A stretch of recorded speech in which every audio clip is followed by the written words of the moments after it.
Barkan ku dai, sunana Aminu Kaga.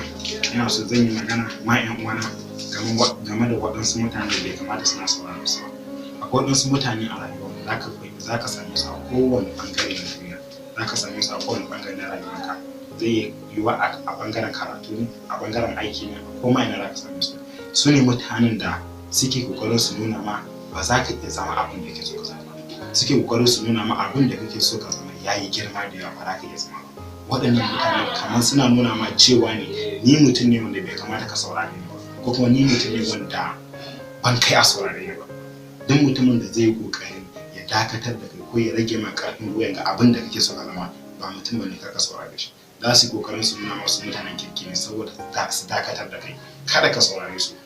Lokacin da ka samu abin da kake so ka zama, ka samu burinka duk girman shi, inda har shi kake so ka zama kuma da gaske kana so ka zama, ka samu kashi 60 na alamar nasara.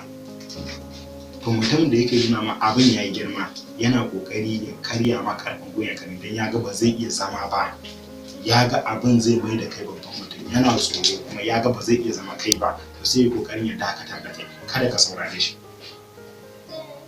Ka yarda da karfin gwiwanka, ka yarda da abin da kake so ka zama, zai mai da kai abin da ke so, za ka zama abin da ke so. Amma mutanen da suke kokarin su hana ka saboda kawai suna bakin cikin ba za su iya zama kai ba, sai su kokarin su nuna ma wahala kawai za ka sha, ba za ka yi nasara ba. Za su yi kokarin su nuna ma abin ya yi girma da yawa, ka canja. Kada ka saurare su, ka ci gaba, ka manta da su. Za ka same su a ko'ina, suna da yawa a duniya. Ko da yaushe lokacin da kake musu bayani akan abin da ke so ka zama, za su kokarin su nuna ma abin ya ma girma ko ka bar shi.